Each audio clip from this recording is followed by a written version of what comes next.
మిమ్మల్ని అడుగుతున్నానండి, ఎంతమంది నిజంగా మీ జీవితాలు బయట ఎవరో చూస్తారు అన్నట్టు కాకుండా దేవుడు నా హృదయాన్ని చూస్తున్నాడు, నేను జాగ్రత్తగా బ్రతకాలన్నట్టు బ్రతుకుతున్నాం. You are accountable to God. ఈరోజు మనుషులు బాగుపడలేకపోతానికి కారణం ఈ స్మార్ట్ ఫోన్లే.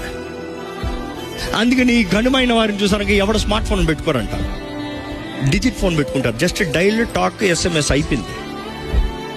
ఈరోజు మనుషుడు చూడండి ఎన్ని ఫోన్లు వస్తాయి. ఈరోజు మనుషుడు ఒక్క ఫోన్ చాలదంట, 2 ఫోన్లు కావాలంట. ఒక్క ఫోన్ ఎత్తుతాడా ఎత్తడో, కానీ 2 ఫోన్లు మార్చుకుంటూనే ఉంటాడు, చూసుకుంటూనే ఉంటాడు. ఎందుకంటే ఇది బ్యాటరీ అయిపోతుందిగా. మనుషుడు బ్యాటరీ బ్యాకప్ లేకుండా బయటికి వెళ్ళడంట. ఎందుకు? ఏం సాధిస్తున్నావు?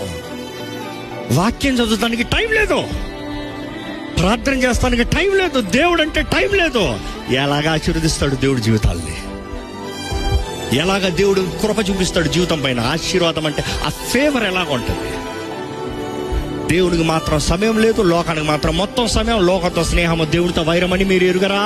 ఒక సోదరుడు అన్నాడు, నేను ప్రార్థన చేస్తున్నాను, మరలా పడుతున్నాను, మరలా ప్రార్థన చేయాలా? నా మనసు ఏమో గిల్టీ ఫీలింగ్ వస్తుంది. కాషన్, నువ్వు చేయకుండా ఎంత మౌనంగా ఉంటావు, దేవునికి అంత దూరంగా పోతావు. ఎన్నిసార్లు అంటావు, అన్నిసార్లు రా చెప్పు, నీ మనసులో ఉన్న మాట చెప్పు. నీ శక్తి చాలట్లేదు కాబట్టి నువ్వు పడుతున్నావు. అడుగు, పరిశుద్ధాత్మ శక్తిని అడుగు. Tell him, Lord, I'm not able to do it. I need your power. I need you. You see, ఈ లోకంలో మనం ఉన్నంత వరకు ఈ శోధనలు తప్పవండి. అపవాది శోధిస్తూనే ఉంటాడు, నిన్ను ఏ రీతికైనా పడేయాలి, దేవుడి దాని నుంచి దూరం చేయాలి. ఈరోజు మీకు ఒకే మాట, దేవుని ప్రేమిస్తున్నారంటే మీ బలహీనత ఉన్నట్టు దేవుని దగ్గర చెప్పండి.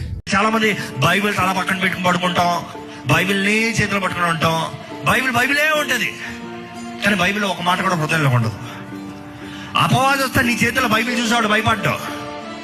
నీ హృదయంలో దేవుని వాక్యం చెక్కబడాలి. అపవాది పోరాడేటప్పుడు దేవుని వాక్యాన్ని మన నోటిలోంచి మనం ఉచ్చరించాలి. అది మన శక్తి. బైబిల్ చేతిలో పట్టుకోవడానికి శక్తి కాదు. బైబిల్ కేవలం పుస్తకం, పేపర్ ఇది. కానీ ఆ వాక్యం మన నోటి నుండి వచ్చేటప్పుడు జీవం. ఆ మాట మనం విశ్వాసంతో పలిగేటప్పుడు జీవం. ఈరోజు ఎంతమంది అండి నిజంగా వాక్యం అని ఖడ్గాన్ని మనం కలిగి ఉన్నాం, విశ్వాసంతో వాక్యాన్ని చెప్పగలుగుతున్నాం? Don't focus on the bad things around you. ఏమో లైఫ్లో కొన్నిసార్లు మన సిచ్యువేషన్స్ అలా ఉండొచ్చు, కొన్నిసార్లు నిజంగానే లేమిలో ఉండనట్టు అనిపించవచ్చు మీకు.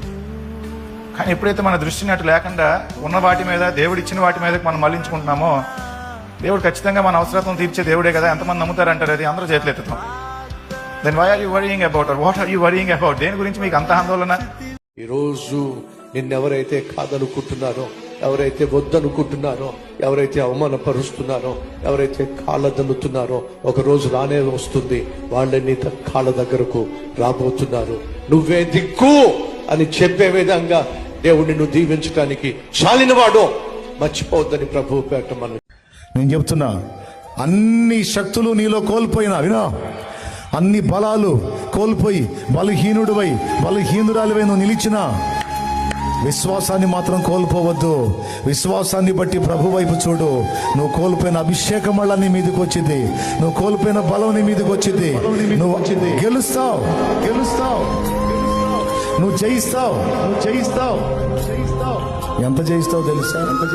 ఇన్ని సంవత్సరాలు నువ్వు పొందింది వేరు, ఇప్పుడు పొందబోయేది వేరు. ఇంకా డౌటా? అదొక్కటి కలిగి ఉండు నువ్వు చాలు. అందరూ పోయినా సరే, అందరూ వదిలేసినా సరే, విశ్వాసాన్ని మాత్రం వదలదు.